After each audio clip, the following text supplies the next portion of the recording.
Bismillahirrahmanirrahim.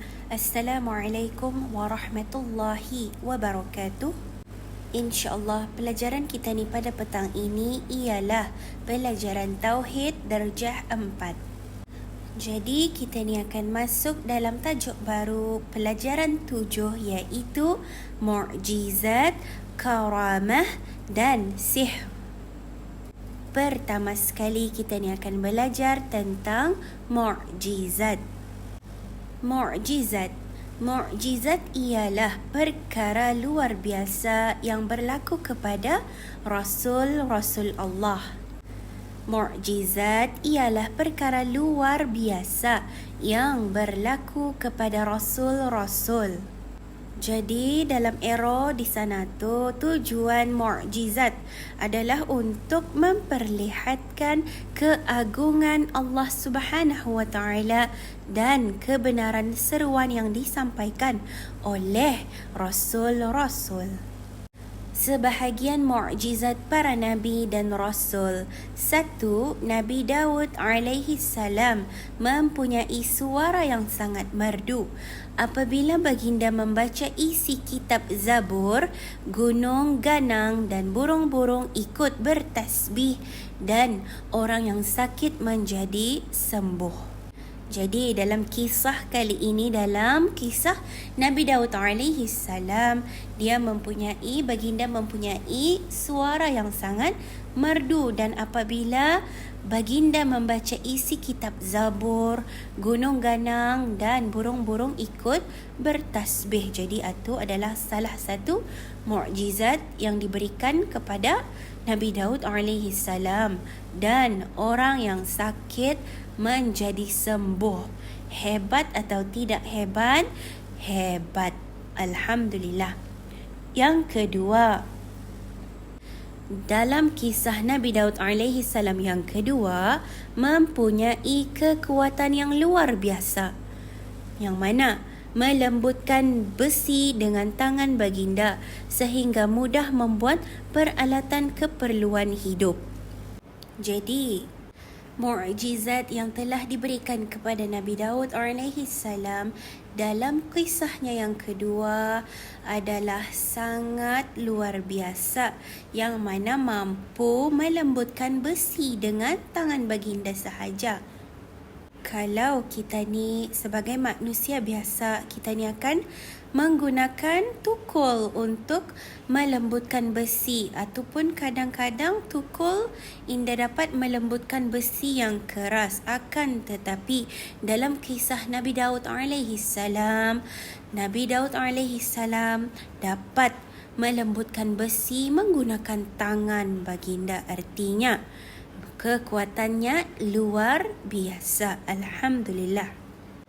2. Dalam kisah Nabi Isa alaihi salam, pertama, menghidupkan burung yang diperbuat daripada tanah dengan izin Allah Subhanahu wa taala.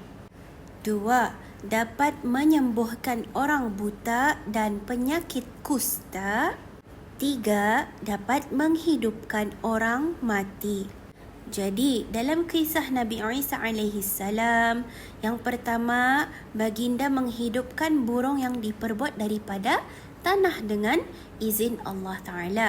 Yang kedua, Nabi Isa alaihi salam dapat menyembuhkan orang buta dan penyakit kusta. Yang ketiga, Nabi Isa alaihi salam dapat menghidupkan orang yang mati. Jadi mukjizat tersebut diberikan kepada Nabi Isa alaihi salam. Yang ketiga, dalam kisah Nabi Sulaiman alaihi salam, 1. Memahami bermacam-macam bahasa binatang seperti bahasa semut dan burung. 2. Nabi Sulaiman alaihi salam mempunyai kerajaan yang besar sehingga dapat memerintah jin, angin dan burung.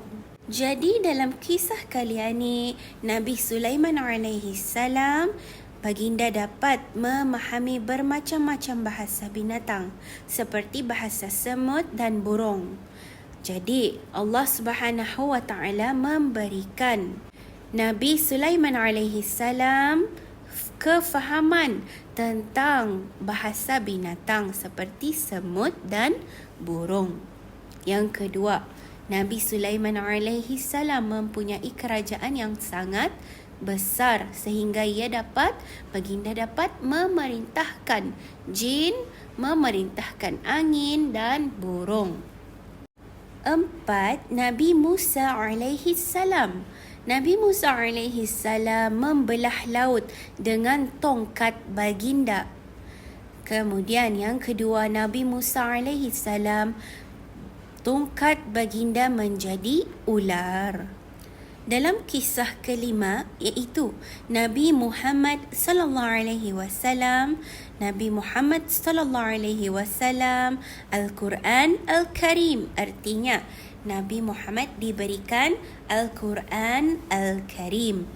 Kedua, Nabi Muhammad sallallahu alaihi wasallam terpancar air dari celah-celah jari baginda.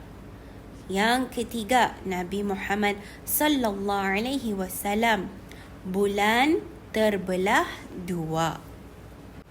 Jadi, itulah antara kisah-kisah tentang mukjizat yang diberikan oleh Allah Subhanahu wa taala kepada rasul-rasul yang terpilih.